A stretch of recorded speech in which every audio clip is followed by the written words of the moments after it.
Senhor Jesus, te agradecemos por mais esse dia, Senhor, por essa oportunidade que nós temos de sentar aos teus pés, Senhor. Pedimos que o Senhor fale conosco nesta manhã, que a tua palavra venha, Senhor, que nós sejamos purificados, corrigidos, endireitados, encaminhados, ó Deus, para o alvo.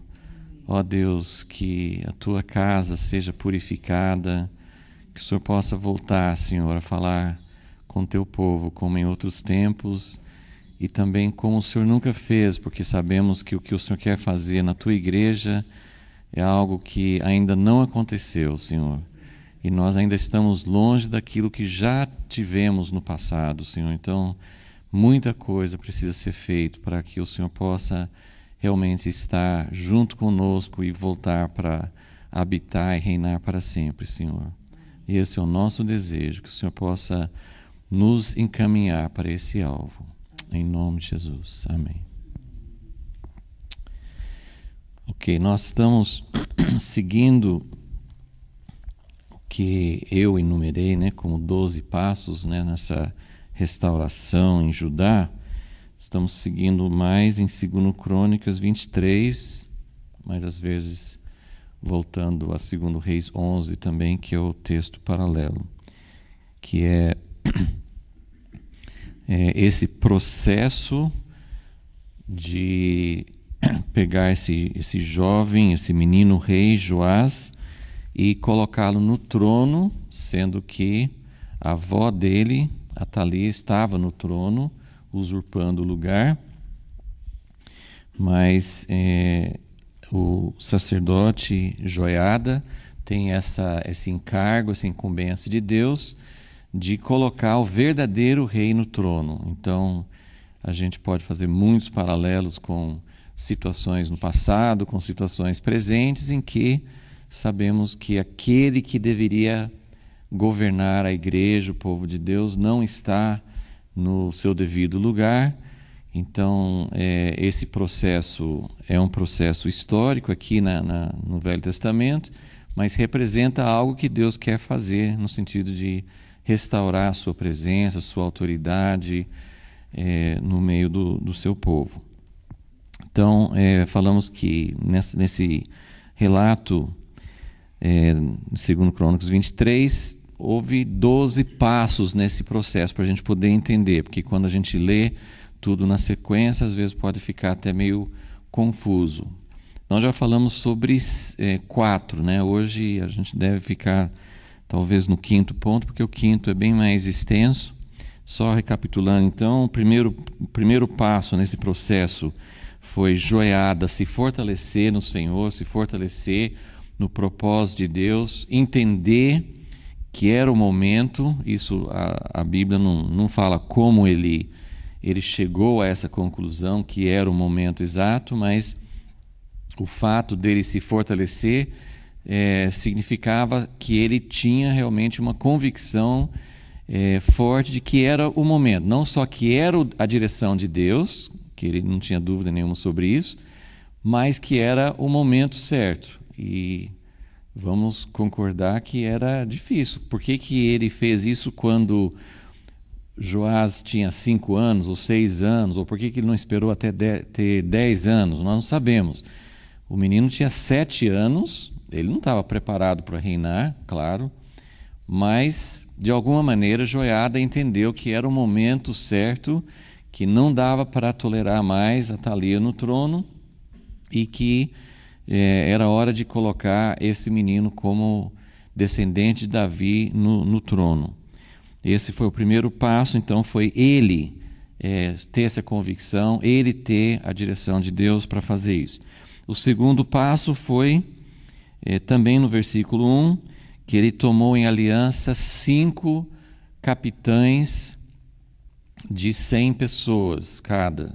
Eles eram chefes de 100. Eles eram, aqui em Crônicas, ele fala capitães de 100. Aí você comparando com 2 Reis 11, eles eram capitães da guarda. Eles não era o exército comum, eles eram capitães de grupos especiais que tinham incumbência de proteger o rei. Só que nessa época, a gente também não sabe esses detalhes, na época esses homens provavelmente eram servos de Atalia, porque ela que era, não por direito, mas ela que estava reinando. Então, até foi uma coisa que eu não tinha nem parado para observar muito, mas eu comentei bastante que ele pegou esses 5 homens e fez aliança com eles. E ele revelou, porque provavelmente eles nem sabiam disso, ele revelou que tinha esse descendente do rei escondido e ele precisava, evidentemente, ter muita certeza de que eles não iriam traí-lo. Então, quando você pensa que eles eram chefes de uma guarda especial, de um grupo especial que protegia o rei, mas que naquela época o rei não era o rei, era uma rainha, e essa rainha não era um descendente de Davi, não era uma pessoa que deveria estar lá, então ele arriscou muito, né, para tomar esses homens e pensar, esses homens não vão ser leais a Atalia, esses homens vão ser leais ao Senhor, né? Se ele já conhecia, esses detalhes a gente não tem, mas eu fico imaginando, eu gosto de imaginar a cena, né? Eu gosto de imaginar ele pegando esses 5 homens, o que ele falou com eles antes, ele deve ter feito toda uma exposição, ter feito antes de mostrar quem era, um juramento de fidelidade, provavelmente eles... você gosta quando alguém fala assim, você jura não contar para ninguém? Eu não sei o que você vai contar, como é que eu posso prometer segredo quando eu nem sei o que você vai falar, né?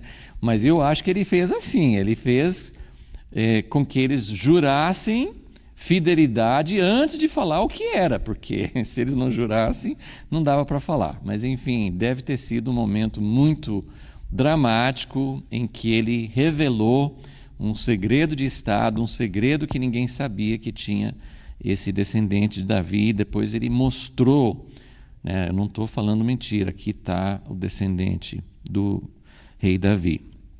Então esse foi o segundo passo. O terceiro foi que esses 5 que fizeram aliança foram por todas as cidades de Judá e buscaram outras pessoas chaves, pessoas líderes, levitas, chefes de família.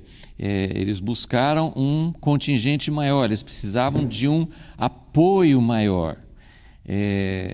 No fim da história, quando você vê que Atalia chegou lá, a gente pulando lá para o fim da história, que Atalia ouviu o barulho quando eles estavam fazendo a cerimônia de coroação do rei.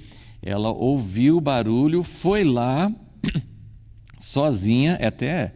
Por que ela iria sozinha? É que nem quando Jeú foi encontrar com o rei lá em Jezreel, o rei saiu, os 2 reis, né, saíram sozinhos. Por que eles não pegaram um exército?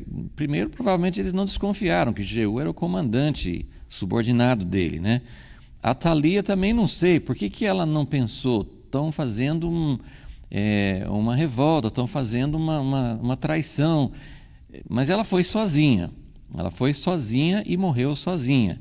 Então, quando você vê o resultado final, você pensa, por que Joiada precisava de tanto cuidado? Ele preparou o caminho, ele fez meticulosamente, ele fez uma preparação muito cuidadosa, mas exatamente por causa da preparação dele que não morreu mais ninguém, porque ele fez de tal forma que quando Atalia chegou lá e falou, traição, estão colocando um outro rei no meu lugar, ninguém foi do lado dela, ela se viu sozinha e não tinha o que fazer.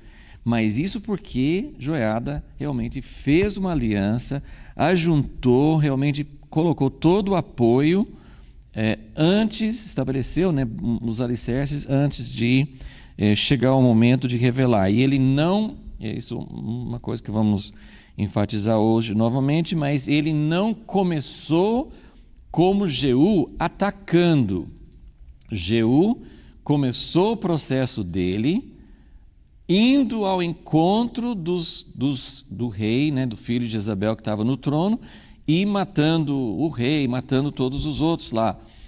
Joiada começou de outra maneira. Ao invés de atacar, ao invés de ir contra, ele enfatizou, ele concentrou toda a atenção dele em estabelecer o rei verdadeiro. E eu acho que isso é muito importante, porque eu, como tenho falado, eu não posso dizer que Jeú fez tudo errado, mas no final das contas ele não recebeu a aprovação de Deus, ele não estabeleceu o governo de Deus, e existe em Oséias uma condenação dele por causa do sangue que ele derramou. Então é uma situação difícil da gente julgar, porque Deus comissionou, através do profeta, Deus comissionou Jeú a ir e acabar com a casa de Acabe.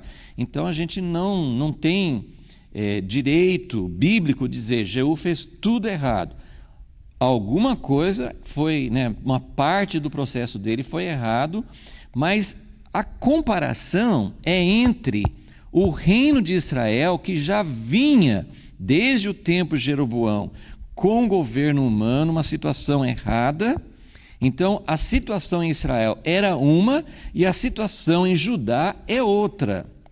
Mas, pelo menos, o que a gente enxerga aqui é que Judá, apesar de toda a apostasia que houve nessa época, em outras épocas, mas Judá estava muito mais próximo ao plano de Deus, ao padrão de Deus. Então, nessa limpeza, porque são duas que eu estou querendo mostrar assim, no relato bíblico, que houve contaminação dos dois reinos, né? Acabe e Jezabel infestaram todo o reino de Israel com suas idolatrias e seus desvios de Deus, mas também infestou, o mesmo vírus veio e infestou Judá. Então nós temos uma situação paralela, no sentido assim, que os dois reinos foram infestados, e agora estamos vendo uma limpeza nos dois reinos. A limpeza em Israel muito sangrenta, que não resultou numa limpeza do culto a Baal, mas não resultou no governo de Deus, numa restauração completa.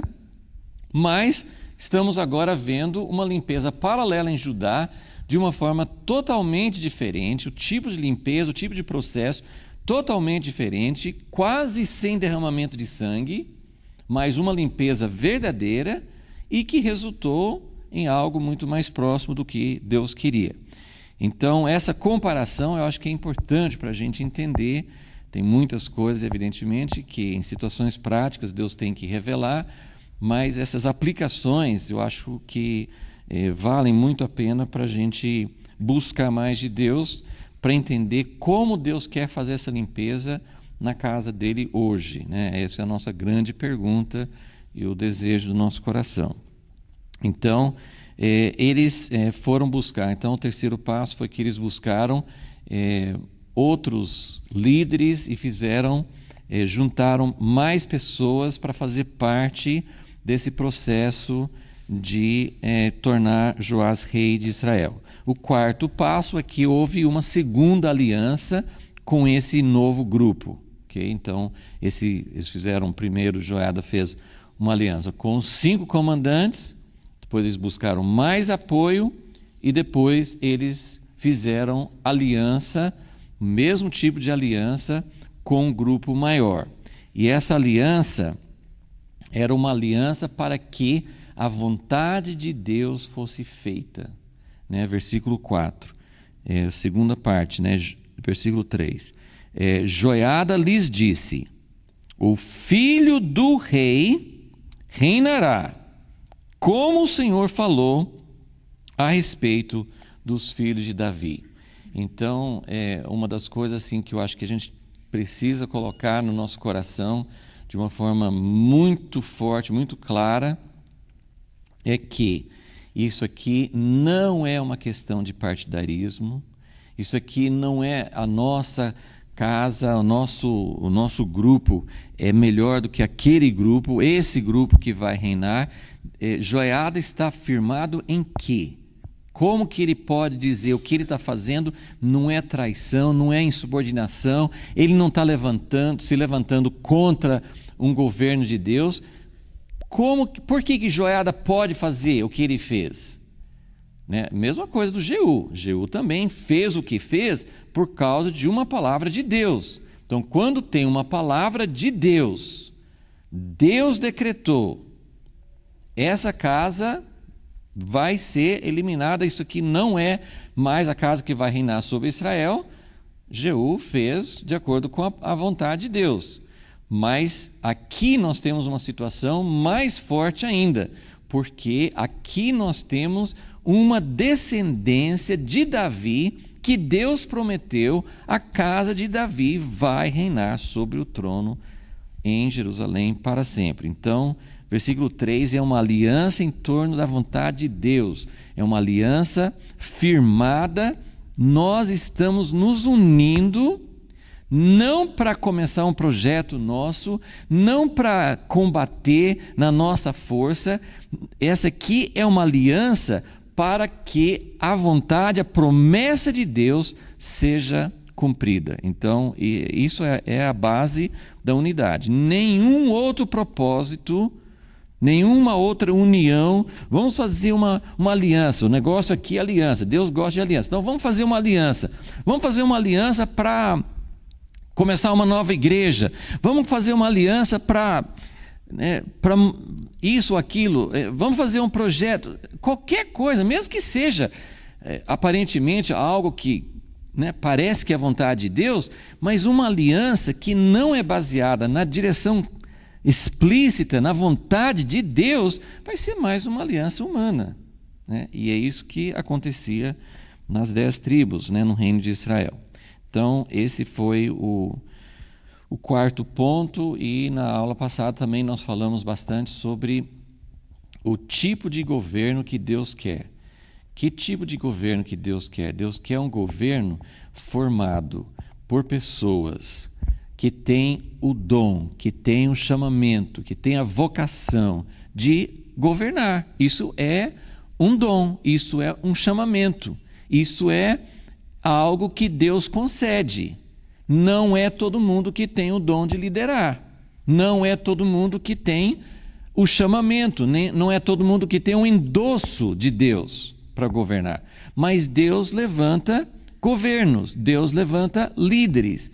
Só que por causa da nossa limitação, por causa do nosso orgulho, por causa da nossa natureza caída, Deus nos protegeu de nós mesmos. A mesma pessoa não é incumbida de administrar e de receber a direção de Deus. Então, existe no governo de Deus, que Deus planejou para o seu povo, houve uma distribuição de funções, houve uma separação de funções. Tem a função de juízes, ou de reis, ou de governantes, e tem a função de sacerdotes que ministram a Deus e que têm uma responsabilidade maior para ouvir de Deus, saber o que Deus quer em situações. Nós vimos isso lá em Deuteronômio. Então, todo esse processo foi dirigido por um sacerdote.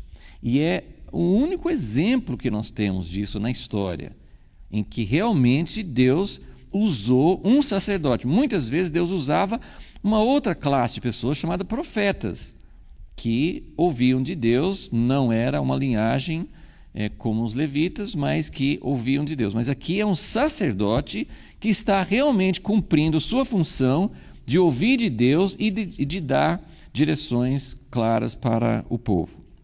Então, a partir do versículo 4, Joiada, ele vai dando as ordens. O que nós vamos fazer? Como nós vamos fazer isso?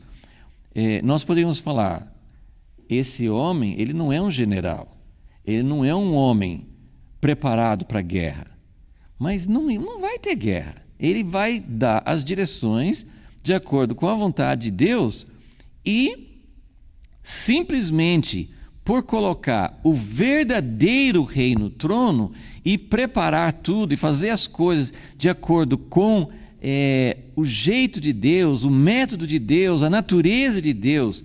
Como que Deus gosta de fazer as coisas? Deus gosta de fazer as coisas em conjunto. Deus não gosta de governo autoritário, isolado, independente, eu sei o que fazer. Deus não gosta de autossuficiência. Deus não gosta dessas coisas. Deus é um Deus comunitário. A Trindade é comunitária. Deus gosta de fazer as coisas em conjunto. Deus criou o homem e passou a fazer todas as coisas em conjunto com o homem. O jeito mais difícil, Deus, mas o Senhor resolveu fazer assim, né? Ele tem direito de fazer as coisas do jeito mais difícil, mas é o jeito melhor, é o jeito que vai resultar em algo muito mais maravilhoso, né? Então, Deus, Joiada fez as coisas do jeito de Deus, muito, muito bonito isso. Como cada passo, cada jeito, cada estratégia aqui foi o jeito de Deus de fazer as coisas, e Deus confirmou. Então, o quinto passo, que a gente vai ficar um pouquinho mais tempo hoje, o quinto passo é toda a estratégia de colocar Joás no trono, que até agora ele está só preparando alianças, preparando as pessoas, a equipe, tudo, mas agora o quinto passo agora que ele tem um grupo com quem trabalhar, ele vai expor para eles a estratégia. Então, ele vai delinear o que cada pessoa vai fazer, e nós vamos fazer alguns subitens aqui para ficar mais claro, né? E só antes de começar esses subitens, tem uma diferença entre o relato aqui em 2 Crônicas 23 e o outro relato que é 2 Reis 11. Então, são dois relatos. Eu estou seguindo mais, assim, eu estou acompanhando com vocês mais em Crônicas, mas eu sempre fico comparando os dois relatos e acrescentando, às vezes, algum detalhe, algum aspecto que tem no outro. E a grande divergência, a grande diferença entre os dois relatos é que em 2 Reis 11, ele não fala, ele não falou dessa qual etapa? Da terceira etapa, de buscar levitas em todas as cidades, ele não fala sobre isso lá. E daí também, nessa estratégia, ele não fala dos levitas, ele só fala desses 5 comandantes, né, dos 5 comandantes lá nem fala que são 5, só fala assim, ele chamou alguns comandantes, não dá os nomes, não fala quantos são, mas ele fala desse grupo de guardas, de soldados, né, que tinha essa função de guarda. E aí, eles que fizeram toda essa parte de estratégia. Aqui em Crônicas você tem os dois grupos, você tem os guardas e tem os levitas. Então, aqui é um pouco mais completo. Então, isso é só um detalhe para a gente entender, ok? Então, nós temos a estratégia. O quinto passo é a estratégia que ele vai usar. Então, vamos agora falar letra A, B, C, né, para a gente especificar quais foram as partes dessa estratégia, quais foram as instruções que ele deu. As instruções, os pormenores também são complicados, andei consultando vários comentários e tal. Eles mesmos falam assim, quando os grandes estudiosos falam assim, isso aqui é muito difícil entender, não dá para a gente... então tá bom, eu não vou tentar quebrar minha cabeça, porque eu tenho muito menos recursos e muito menos condições de entender. Se eles falam que não dá para entender, tudo bem, né? A gente deve continuar buscando. Mas, assim, os detalhes, ele fala assim, um terço vai ficar aqui, um terço vai ficar ali, e ele até onde ficavam os portões. Então, a gente reconstruir toda essa exatamente, eles falam que é quase impossível. Mas tem as linhas gerais, tem a ideia geral, eu acho que dá bem para a gente entender. Então, a letra A, né, a primeira parte da estratégia, eu vou chamar assim, mobilização de todos. Ele mobilizou todos. Então, eu vou explicar o que são esses todos. Um dos aspectos é esse que eu falei, que num relato fala dos guardas e no outro relata, enfatiza mais os levitas, mas fala dos dois. Então, esse todos, na verdade, tem 3 grupos nesses todos. Tem os guardas, tá? Os guardas, tem os levitas e tem o povo que não era nem guarda e nem levita. Ele chamava assim de todo o povo. Então, ele mobilizou todos. E qual que é também a ênfase nesse todos? Tanto em relação aos guardas, como em relação aos levitas, eles tinham turnos. Os dois tinham turnos. Os guardas tinham turnos e os levitas tinham turnos. Então, naquele dia, nesse dia que ele escolheu para realmente proclamar Joás como rei sobre Judá, nesse dia, como em qualquer outro dia, nem todos os guardas não seria o dia deles de trabalhar, e nem todos os levitas, né? A gente tem várias passagens, inclusive em 1 Crônicas, Davi estabeleceu todos os turnos, os levitas, tinha vários tipos de levitas músicos, levitas porteiros, levitas que cuidavam de outros aspectos da casa de Deus, todos eles tinham turnos, né? Era bem organizado, então tinha que ter gente lá o tempo todo. Para ter gente o tempo todo, você tem que revezar. Então eles tinham turnos, só que nesse momento aqui fica muito claro. E depois você pode ver aqui em 2 Crônicas 23, onde nós estamos, no final do versículo 8, fala que o sacerdote Joiada não despediu as turmas, ou os turnos. E antes fala isso várias vezes, que não era para dispensar ninguém. Por exemplo, dos levitas, só 1/3 queria trabalhar. 2/3, teoricamente, estariam liberados. Mas eu falei assim, não libere ninguém. Esse aqui é o momento que nós precisamos de todos. Então, isso aí, a aplicação disso, assim, é um momento crucial. Existem momentos na vida em que nós abrimos mão do nosso descanso, do nosso momento em que hoje não é meu dia, agora não é o meu momento, eu tenho direito a ter um descanso, eu tenho direito de ter férias, sei lá. Isso é na vida normal.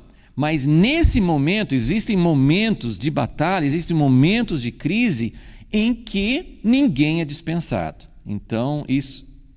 Plantando. Todo o exército está, não só de prontidão, eles tinham que ficar, ele colocou todos em algum lugar. Então eles não estavam só esperando ser chamados, todos eles tinham que estar presentes, todos eles tinham um lugar para ficar. Ele colocou, né, acho que tem um lugar, versículo 10, dispôs todo o povo, cada um com suas armas na mão. Em vários lugares ele fala que ele colocou cada um tinha uma responsabilidade, cada um tinha um lugar.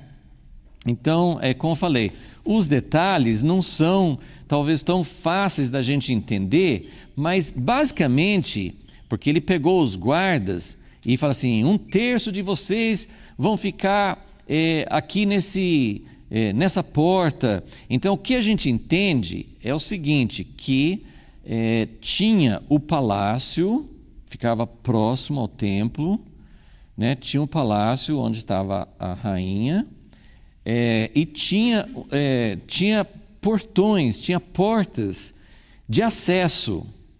Então, o que ele fez para mobilizar todo o povo foi de colocar, de distribuir, vocês vão ficar aqui, vocês vão ficar... Então ele colocou o povo em lugares estratégicos. Então os guardas tinham os lugares apropriados onde eles tinham que ficar, os sacerdotes, os levitas, também tinham lugar onde eles tinham que ficar, e o povo também, ok? Então ele mobilizou todas as categorias, né? Todos os guardas, levitas e povo, ele mobilizou todos os tipos e mobilizou todos os turnos, né? Então, essa é a ideia, assim, essa foi a primeira parte da estratégia dele, ninguém é liberado, ninguém está de folga. Esse aqui é o momento em que nós precisamos estar juntos, todos com o mesmo propósito, todos dedicados, todos abrindo mão de algum direito que nós possamos ter para esse momento de crise. Então, esse é o primeiro ponto, né, da estratégia dele. O segundo, letra B, né, o segundo aspecto da estratégia dele era: tudo que nós estamos fazendo é para proteger o rei. Tudo que ele fez, todos os posicionamentos, tudo que ele colocou as pessoas, cada um no seu lugar, tinha um objetivo, claro. Era esse processo para levar Joás a ser rei. Só que nós estamos com um outro poder no trono. Joiada não sabia, ele não sabia qual seria a reação de Atalia, ele não sabia. Esse é o problema, assim, que a gente já sabe o fim da história. Como eu falei, assim, a gente sabe no fim que Atalia foi lá sozinha, mas ele não sabia disso. O importante para a gente entender na história é que Joiada não sabia o que Atalia ia fazer. E ela, como comandante da nação, teoricamente, ela tinha à disposição dela um exército, os guardas, como eu falei, eu não sei se esses guardas eram os guardas dela antes, eu não sei exatamente como é que funcionava isso, mas ela tinha poder nas mãos dela, e ela poderia usar esse poder quando ela descobrisse, sobreviveu um descendente. A primeira reação dela, obviamente, vou matar esse concorrente, né? Isso era a reação mais esperada. Então, qual a estratégia de Joiada? Primeira parte, mobilizar todo mundo. Segunda parte, tudo que nós estamos fazendo, nós não estamos atacando, nós não estamos mobilizando todo o exército, vamos lá atrás do palácio, vamos entrar lá e vamos matar a rainha. Não, a estratégia dele nós vamos coroar o verdadeiro rei. A grande estratégia contra o que existe na igreja hoje não é atacar. A grande estratégia é coroar o verdadeiro rei. Essa é a nossa estratégia, é isso que nós devemos fazer. Ao invés de buscar, como eu falei, tem situações diferentes, tem duas histórias, nós estamos vendo que tem duas histórias, tem a história de Jeú lá em Israel e tem a história de Joiada em Judá. Mas Deus precisa nos mostrar qual a estratégia que cabe na nossa situação, cada um na sua. Mas essa estratégia eu acho fantástica, né? Que a grande jogada, a grande chave nós precisamos concentrar em coroar o verdadeiro rei, né? Esse é o nosso alvo, é para isso que nós fomos chamados, nós vamos nos unir para isso. Agora, vamos ser atacados? Sim, é bem provável que nós vamos ser atacados. Quando o falso rei, agora pensando sim, entendendo que nossa luta não é contra carne e sangue, não estou falando de pessoas, né? Atalia representa uma força demoníaca. Atalia representa uma força, lógico que assim como Deus usa pessoas, Satanás também usa pessoas, mas a nossa luta, de acordo com Paulo, não é contra carne e sangue. Então a nossa luta, a luta de Davi, quando ele estava fugindo de Saul, a luta de Davi não era o que eu faço para matar Saul. Não. A luta de Davi como eu posso seguir e fazer a vontade de Deus e esperar a Deus. Davi não sabia se ele ia ter que esperar 5 anos, 10 anos ou 20 anos. Vocês já imaginaram? Eu gosto de imaginar essas situações, assim, como que Davi se sentia. Davi era jovem, né? Quando você pensa em Moisés, fazendo 80 anos lá no deserto, é mais difícil, né? Moisés também não sabia, aliás, Moisés nem sabia, na cabeça dele, nem sabia se Deus ia chamá-lo mais. Ele foi embora para o deserto, né, com 40 anos, e de 40 anos até 80 anos, ele estava lá cuidando de ovelhas e pensando, com toda certeza, minha vida acabou. Minha vida acabou. Então, quando você pensa em Moisés com 80 anos, é uma coisa. Agora, Davi era jovem. Davi era jovem. Com quantos anos que ele matou Golias? Não sabemos, mas provavelmente menos de 20. Só sabemos que Davi tinha 30 anos quando ele foi, finalmente, quando ele ocupou o trono.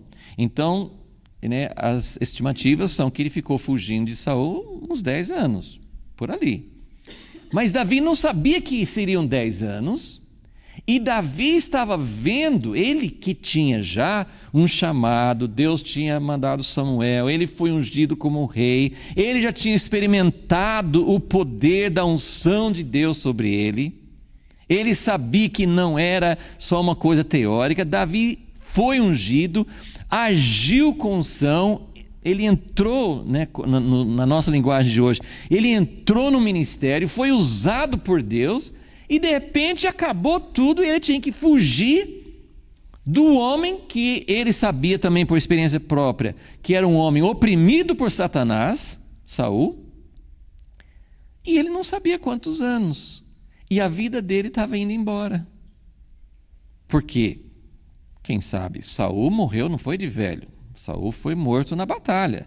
Então ele não sabia quantos anos Saul ia ficar no trono. Ele, né, na cabeça dele, ele podia durar mais 10, mais 20, mais 30 anos. Né?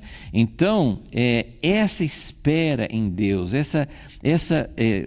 colocar diante de Deus, em Deus, o nosso encargo é buscar a Ti, esperar em Ti, coroar o verdadeiro rei sobre o trono do teu povo, buscar isso. Nosso encargo, nossa tarefa não é lutar contra, né? A não ser em casos muito específicos, né? Ok, então, a segunda parte da estratégia de Joiada era proteger o rei. Então, aqui também eu sempre coloco assim, essas figuras na história do povo de Deus, todas elas têm um profundo significado. Eu não sei, né, falta muita coisa para a gente entender. Eu não estou aqui para dizer eu sei o que significa. Pode parecer uma coisa muito simples, mas eu faço a pergunta aqui, como eu sempre faço. O que representa Jeroboão? O que é Jezabel? O que representa esse momento na história? O que é Jeú? Assim, a minha pergunta quando leio essa história é sempre essa. O que isso representa? Como é que a gente aplica isso hoje? Então eu faço mais uma pergunta para fazer parte da nossa coleção aqui, né? A pergunta parece óbvia, mas não é tão óbvia assim. Quem é esse descendente de Davi que Joiada está fazendo tudo para proteger? Porque primeiro ele mobiliza todo mundo. Depois, como eu falei, ele não sabia qual seria a reação de Atalia. Vamos supor que Atalia vem com um exército. Vamos supor que Atalia vem com pelo menos um bando, né, um grupo, um pequeno contingente de soldados, sei lá. Vamos supor que ali houvesse um embate e que ela quisesse matar o rei. E Joiada parte dessa premissa, a promessa de Deus para o povo de Israel, a promessa, as alianças, a certeza, toda a nossa convicção.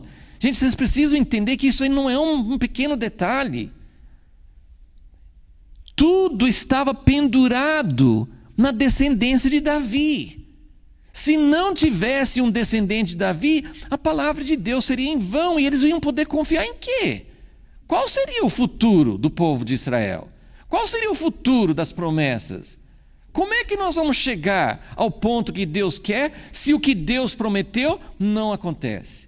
Então tudo estava pendurado nessa linha muito fina, muito tênue, que é um menininho de 7 anos. Então toda a estratégia de Joiada é guardas. Como eu falei assim, eu não consigo reconstruir todo o cenário, mas eu entendo mais ou menos assim. Os guardas estavam ali nas portas, nas entradas. Então, se viesse um ataque a partir da rainha, os guardas seriam os primeiros, né? Eles que teriam que segurar. Então, tinham os guardas, mas depois tinham os levitas.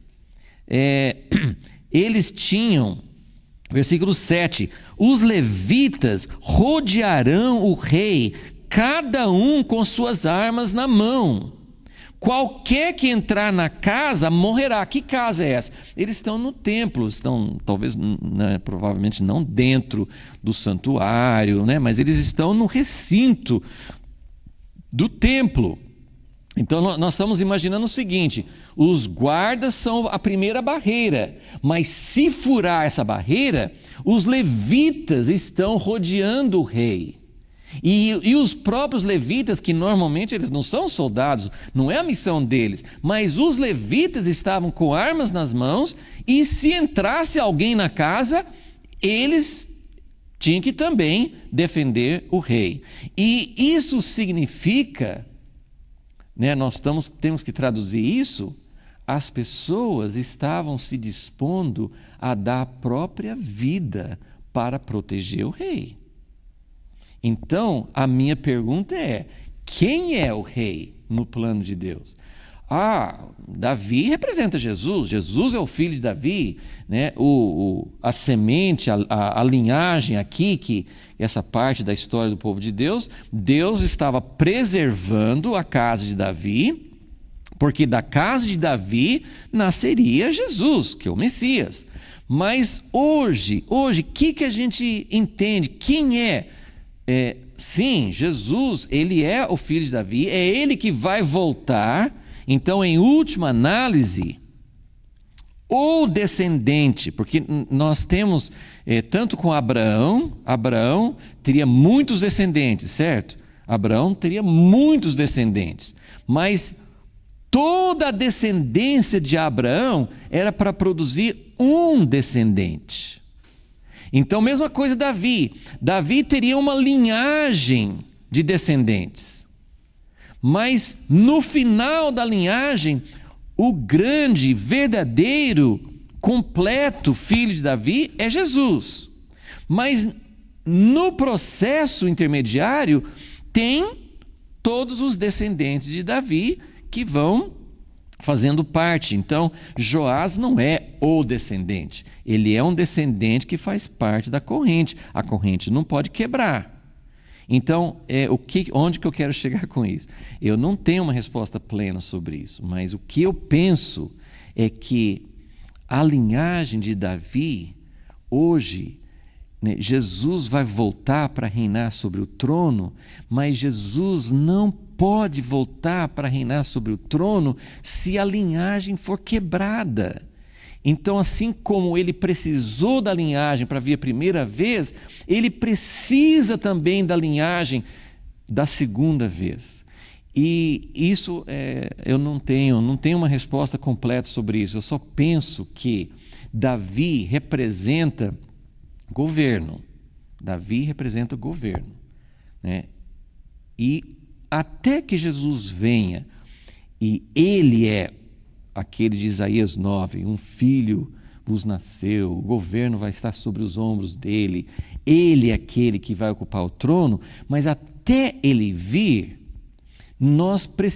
Deus precisa de uma descendência, ele precisa manter essa linhagem, mesmo em épocas como no cativeiro, em que ninguém ficava no trono, mas tinha uma linhagem de Davi, tinha uma linhagem. E o que nós precisamos hoje? Nós precisamos de uma linhagem de governantes que tenham o coração de Davi. Hoje não é biológico. Nessa época tinha que manter uma linhagem, uma descendência biológica. Mas hoje nós sabemos, ainda que Deus tenha o povo de Israel e tudo, mas hoje essa linhagem de Davi não é mais biológica. Então Deus tem uma aliança, Deus tem uma promessa de que até que ele venha, haverá um povo e haverá um governo. E eu só quero lembrar, porque o tempo não dá para isso, mas eu quero lembrar, Deus prometeu para Abraão, quero pegar três linhagens de três promessas, sei lá, que nós podemos dizer que uma faz parte da outra, mas Deus prometeu para Abraão, né? Deus tem toda uma história, mas quando chegou no fim, né, a promessa de Deus começa com uma promessa, depois ele chega numa aliança, mas quando Abraão oferece Isaque, Deus fez um juramento a Abraão. E, né, como dizem Hebreus, Deus já não pode mentir. Por que ele jurou? Por que Deus precisava jurar? Mas ele fez um juramento, de acordo com Hebreus, porque ele quis mostrar para nós que o que ele prometeu realmente não tem volta. Não tem volta. Deus não vai... para Deus ser fiel, é uma das coisas que sempre me fascina muito na Bíblia, Deus não vai deixar de ser fiel a Abraão e às promessas dele. Então, sobre a terra de Israel, sobre a descendência de Abraão, Deus vai manter as suas promessas. Mas Deus não pode manter as promessas com pessoas infiéis. Como é que os descendentes de Abraão são infiéis e Deus mantém a sua promessa com Abraão? Então, essa é uma das grandes coisas na Bíblia assim, que a gente pensa assim, Deus promete, é como a grande controvérsia na teologia, né? Uma pessoa pode ou não pode perder a salvação? Se Deus prometeu que vai nos dar a vida eterna, ele tira essa promessa depois? Então, é muito importante a gente seguir essas coisas na Bíblia, porque como que Deus faz uma promessa que é irreversível? A promessa já é irreversível, mas a aliança torna mais firme ainda, e o juramento é mais firme do que uma aliança. Então, só para a gente não ir atrás de outros assuntos, ele tem uma promessa e um juramento para Abraão. Essa promessa é para toda a descendência de Abraão, que no Novo Testamento é ampliada para nós. Nós fazemos parte da descendência de Abraão.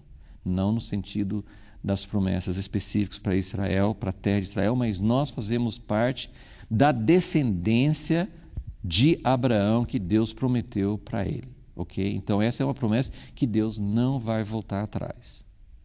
Outra promessa que Deus tem, que não, a gente até sabe que como que Deus fez uma promessa eterna para Levi, para o sacerdócio levítico, mas tem uma promessa de que Deus vai ter um grupo sacerdotal para sempre. Então, uma promessa para Abraão, a segunda promessa é para o sacerdócio levítico. Jesus é de uma outra linhagem, mas essa linhagem sacerdotal, que ele quis dizer para o sacerdócio levítico, é que Deus sempre vai ter um povo sacerdotal. Sempre vai ter. Então, ele não vai se desviar disso. E a terceira promessa é para Davi, que vai ter uma descendência de Davi no trono. Ok? Então, nós temos esses três aspectos. Um é para o povo todo, outro é para o sacerdócio. Você vai dizer, mas o que Deus quer é que todo o povo seja sacerdote. Sim, mas até que todo o povo chegue a ser sacerdote, que é o final da nova aliança, sempre vai ter, no meio do povo de Deus, pessoas com chamamento sacerdotal que vão corresponder. É aberto para todos, mas nem todos vão realmente cumprir e tem realmente um chamamento específico para servir e ministrar ao Senhor. E a terceira promessa é para Davi, que é uma promessa de governo. Então, o verdadeiro governante em plenitude é Jesus. Mas até que Jesus venha, ele precisa de uma linhagem. A linhagem não pode ser quebrada. Então, eu tenho que deixar algumas lacunas aí, porque eu não sei preencher, mas são desafios para nós, né? E eu creio que é algo que Deus quer nos aguçando, né? Aguçando o nosso desejo para entender mais. O que é essa linhagem davídica hoje? Como que Deus vai preparar uma verdadeira linhagem de governo que não é biológica? E eu preciso também fazer só uma outra aplicação. Também essas coisas são difíceis de discernir, são muito complicadas, mas Deus, como é que eu posso fazer mais ou menos para vocês entenderem? Deus tem um povo, que é o povo que faz parte das promessas de Deus para Abraão. No tempo da Bíblia era Israel, que estava dividido, tinha as 10 tribos e tinha Judá. Mas todos eram povo de Deus e Deus falava com os profetas: vocês foram muito errados, vocês apostataram, vocês me deixaram, vou julgar. Mas ele nunca falava de dar fim. Sempre vai ter um remanescente. Sempre vai ter um remanescente. Então, Deus tem um povo e ele não nega a ligação dele com esse povo. Qual a ligação que eu quero fazer sobre isso? Deus tem hoje a igreja. O que é a igreja? Que Babilônia de igreja que nós temos hoje? Onde está a igreja? Mas Deus tem igreja, como ele tinha Israel. Ele vai julgar a igreja, ele vai purificar a igreja, ele vai fazer coisas que vão eliminar grande parte da igreja, sei lá como, assim, mas vai ficar remanescente. Deus nunca negou a ligação dele com Israel e nunca vai negar a sua ligação com a igreja. Por pior que a igreja seja, nós não podemos dizer: esse negócio que chama igreja, eu não faço parte disso. Não. E isso inclui todos os aspectos, todas as partes da igreja. A igreja, para muitos evangélicos, uma parte que a gente quer ficar distante é a igreja católica. Mas isso Deus não fazia. Isso faz parte. As 10 tribos faziam parte do povo de Israel. Ele podia dizer: vocês estão me negando, vocês têm um governo humano, vocês têm uma estrutura humana, mas vocês são o meu povo. E Judá, que tinha muito mais proximidade, que era muito mais próximo do padrão de Deus, tinha Jerusalém, tinha descendente de Davi, mas eles erraram mesmo, né? Tem profetas que falam que Judá fez pior do que a outra parte. Então, não tem diferença, não tem superioridade, tem diferenças na história, é muito complexo, mas o que eu quero dizer, a igreja institucional, não institucional, protestante, evangélica, pentecostal, neopentecostal, ortodoxa, sem nome, tudo faz parte da igreja. Não significa que todos ali dentro fazem parte da igreja. O que estou querendo dizer é: a igreja está ali. E tem uma linhagem, não é essa a linhagem de Davi, mas é uma linhagem. A igreja católica faz uma linhagem que todo mundo sabe, todo mundo desdenha, né? Nos evangélicos, né? Desdenham, que o Papa é o sucessor de Pedro, que seria quase que uma linhagem davídica, né? E muitas, só queria, assim, uma coisa que me ocorreu é que na linhagem de Davi tinha reis horríveis, não é? Tinha reis horríveis, nós estamos vendo aqui, Jeorão, né? As coisas que Jeorão fez, mas vem outros piores pela frente, vem Manassés, vem Acás, pessoas que foram descendentes de Davi.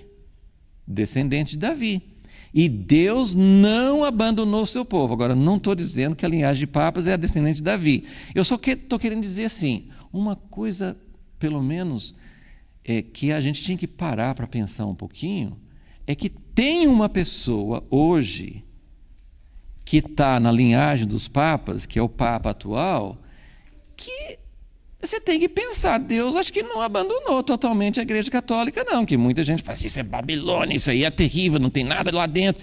Não, você pode, né, tem gente que vai dizer, não, ele também não tem nada a ver com Deus, mas a gente, se você observar com o coração aberto, você vai ver que ele é um homem de Deus. Ele não deve ter revelação sobre muitas coisas que talvez para nós sejam elementares, mas ele é um homem que mostra que Deus não abandonou a igreja está ali, a igreja protestante, a igreja que tem igrejas, tem alas da igreja, várias igrejas evangélicas que estão aceitando ministros homossexuais. Teve um exemplo anos atrás, né, de um grande bispo da igreja anglicana que entrou em espiritismo, falou com o filho dele que tinha morrido.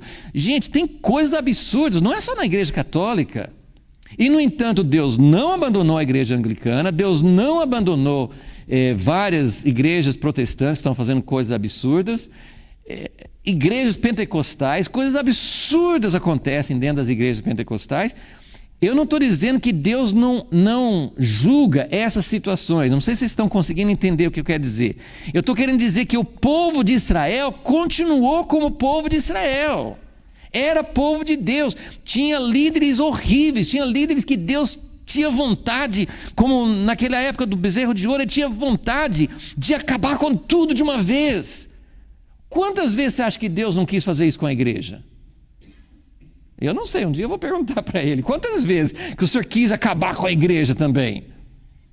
Deus, ele olha para essas coisas, mas ele mantém a aliança dele com a igreja. Então, nós não podemos perder a linhagem. Eu não sei, eu fiquei perguntando isso muito para Deus, hoje mesmo, assim, antes de vir para cá. Deus, quem que é essa linhagem de Davi? Como é que a gente protege? Porque o que ressalta aqui, o que eu queria mostrar para vocês é, Joiada mobilizou todo esse povo, não era grande em números, né? Mas ele mobilizou os guardas, ele mobilizou os levitas e ele mobilizou o restante do povo e ele disse o seguinte: vocês precisam fazer tudo para guardar, para preservar a vida do rei. Esse menino de 7 anos, e pense comigo, outra vez a gente já sabe a história do fim. Esse menino de 7 anos não era um cara muito legal, não. Ele não terminou bem. Depois que Joiada foi embora, esse menino que deveu a vida a ele, mandou matar o filho de Joiada.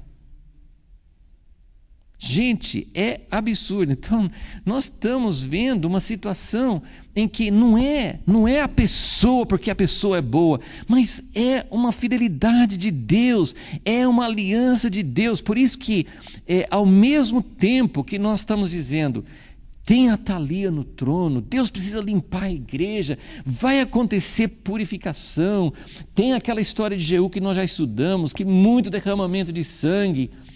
Deus precisa fazer algo para Jesus poder voltar, tem que ter uma limpeza, tem que ter algo, esse vírus maligno precisa ser tirado. Mas nem sempre vai ser, porque nós aqui, isso aqui é a perfeição. Não, Joás era um menino de 7 anos, nessa época ele nem tinha condições para mostrar quem que ele era, mas ele representava a fidelidade de Deus, Deus estava guardando, e isto representa, agora, o que eu penso, o que é alguém que é descendente de Davi e que realmente cumpre o propósito de Davi, né? Porque vários desses reis não foram bons. Mas quem que Deus estava procurando, Deus estava preservando Davi, a descendente de Davi, porque ele estava de olho no Messias. Hoje também nós estamos de olho na volta de Jesus. Nenhum homem, nenhum grupo de homens é a nossa esperança. É ou não é, gente? Não é.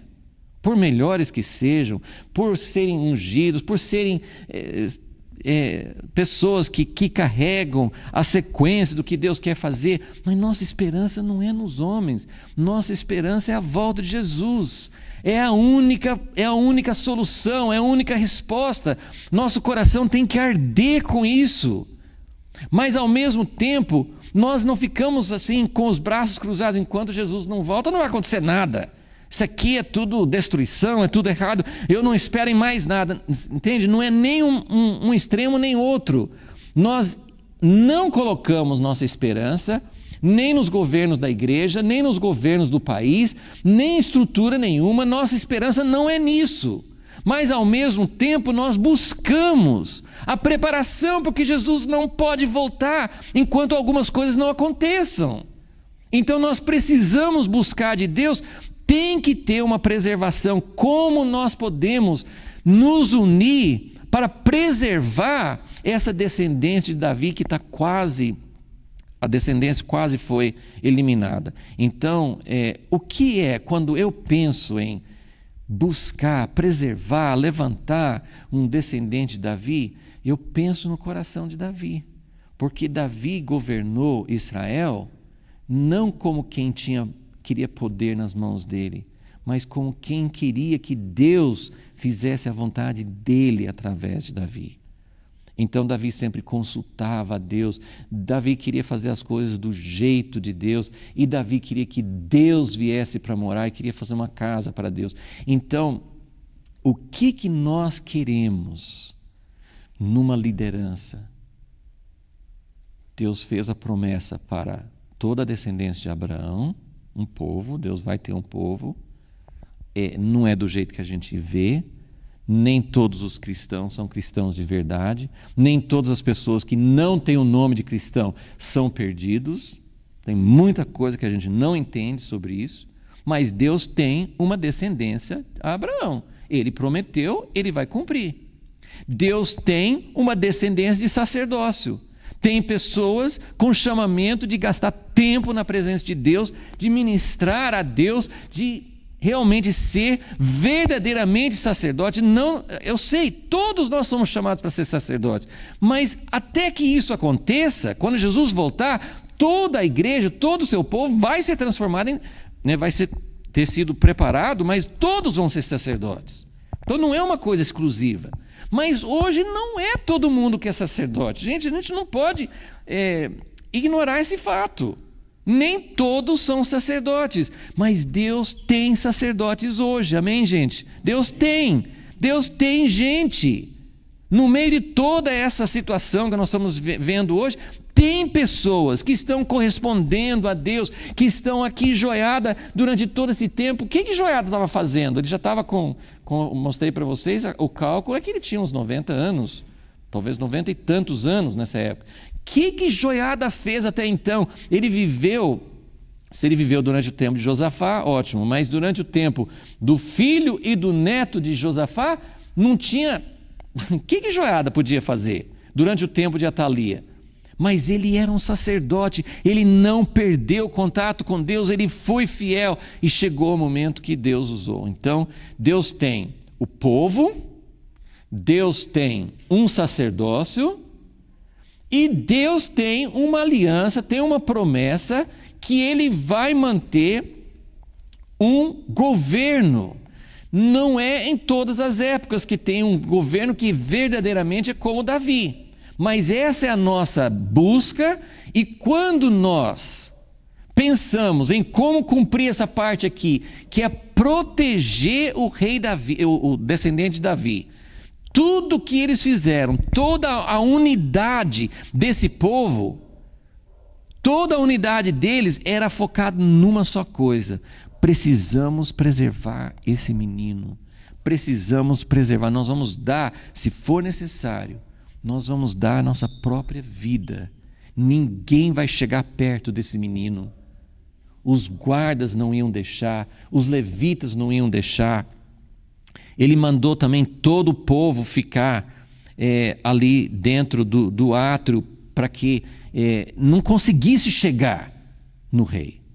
Então, toda a estrutura, toda a estratégia foi armada com esse objetivo.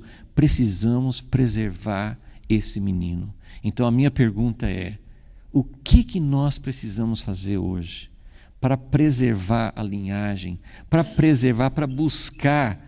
E isso a gente pode colocar de uma forma meio genérica. A linhagem de Davi é uma atitude do coração, não são pessoas específicas, mas são pessoas também.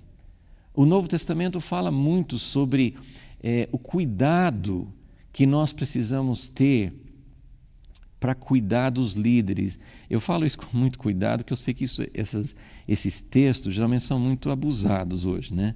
Então a própria pessoa fala assim: a Bíblia está falando que vocês têm que me respeitar, têm que me honrar.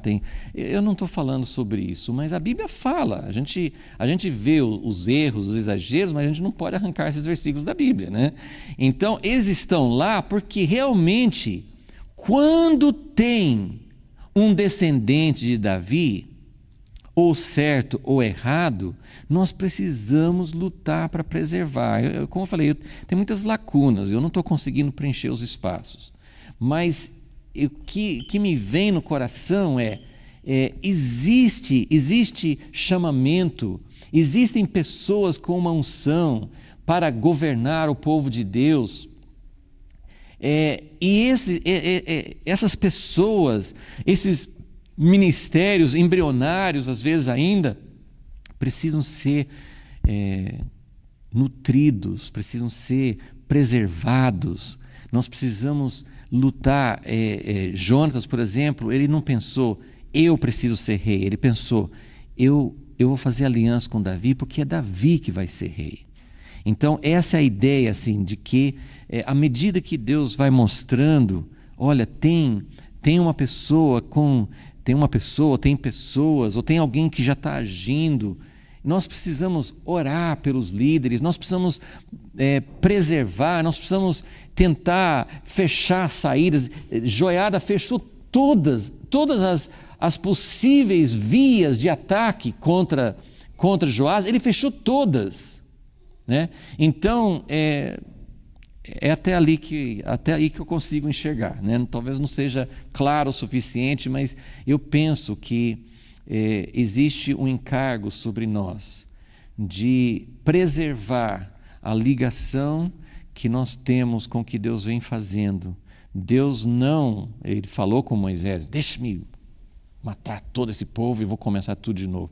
Mas Moisés sabia que Deus não queria fazer isso. E Deus nunca quer acabar com tudo e começar tudo de novo. Ele vai julgar, ele vai peneirar, ele vai tirar um remanescente, mas ele vai preservar a conexão. Nossa conexão histórica, conexão com o povo de Deus, apesar de todas as falhas.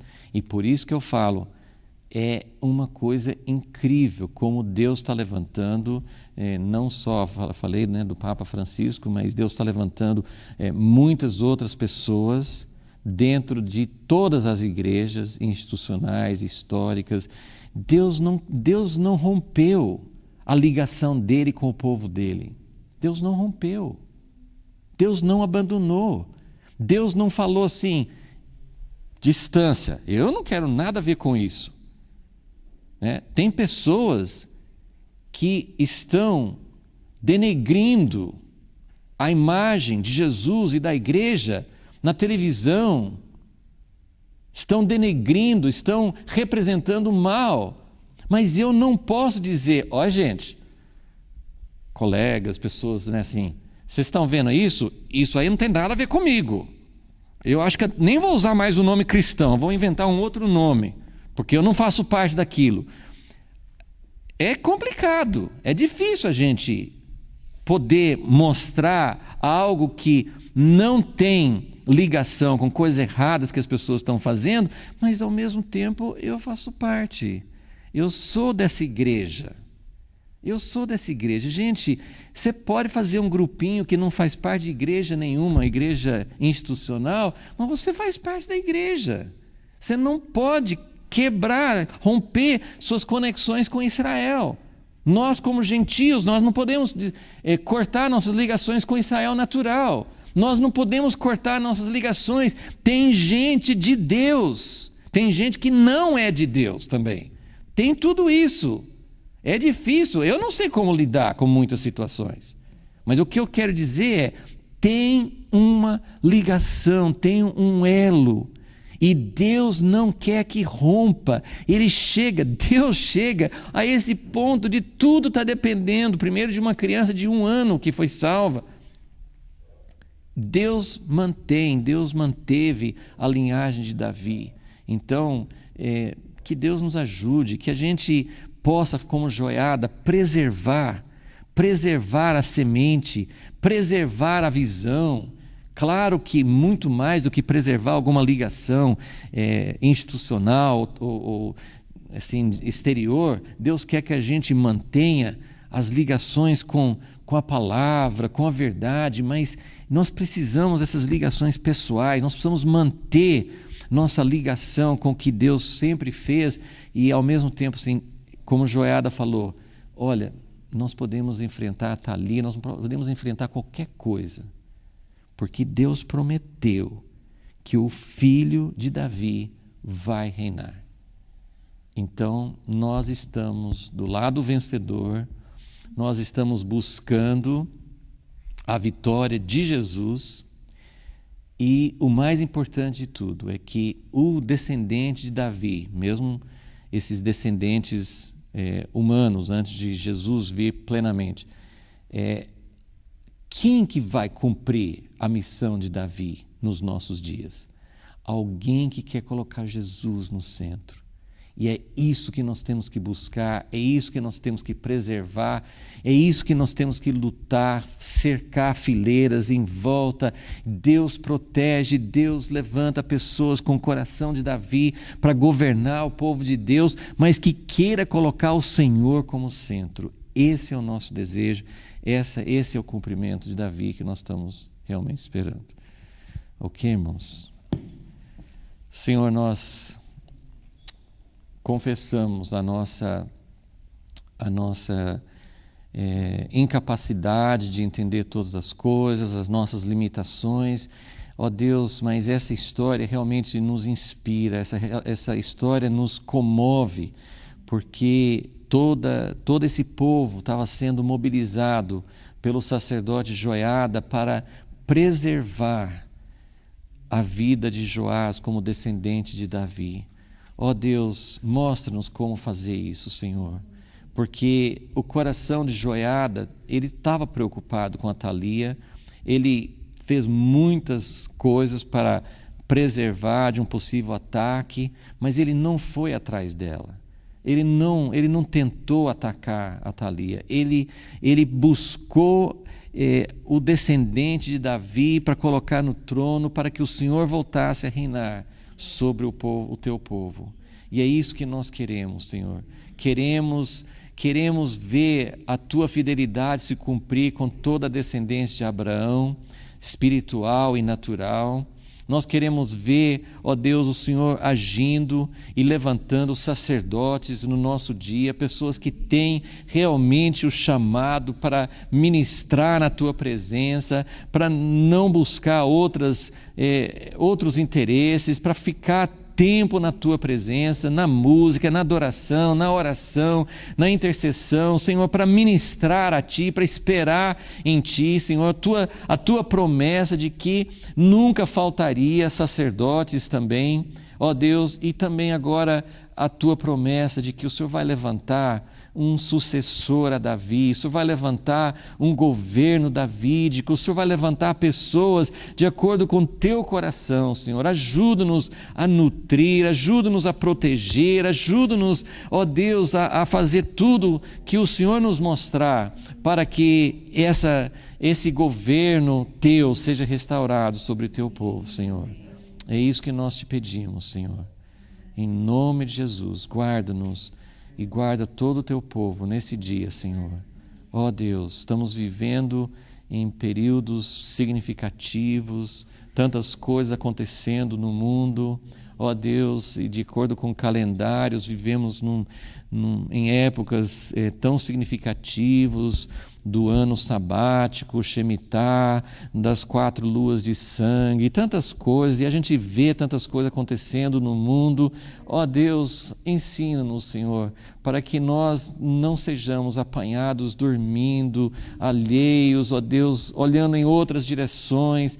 Ajuda-nos, Senhor. Ó Deus, ajuda-nos como teu povo, Senhor, a entrar na brecha, Senhor. Ó Deus, em nome de Jesus, Senhor, te pedimos, Senhor.